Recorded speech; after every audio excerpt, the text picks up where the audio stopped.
দেশের সঙ্গীত আকাশ থেকে আবারও ঝরে পড়ল এক তারা। চলে গেলেন চিত্রনায়ক জসিমের ছেলে ও ওন ব্যান্ডের ভোকালিস্ট, বেজিস্ট ও সাউন্ড ইঞ্জিনিয়ার একে রাতুল। ব্যান্ডের গীতিকার সিয়াম ইবনে আলম খবরটি গণমাধ্যমে নিশ্চিত করেছেন। সিয়াম জানান, উত্তরার একটি জিমে হঠাৎ হৃদরোগে আক্রান্ত হন রাতুল। পরে তাকে উত্তরা ক্রিসেন্ট হাসপাতালে নেওয়া হয়। অবস্থার অবনতি হলে সেখান থেকে লুবানা হাসপাতালে নেওয়া হয়।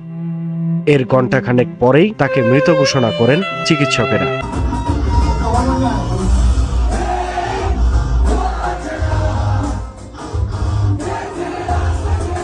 একে রাতুল শুধু একজন সঙ্গীত শিল্পী নন, ছিলেন তার বাবার মতোই একজন নিবেদিত প্রাণ শিল্পী। তার অকাল প্রয়াণে বন্ধু, সহকর্মী ও সঙ্গীতপ্রেমীদের মাঝে নেমে এসেছে গভীর শোক। ব্যান্ড সঙ্গীতের পাশাপাশি স্টুডিও নির্মাণ ও সাউন্ড ডিজাইনেও ছিলেন তিনি বেশ পরিচিত মুখ।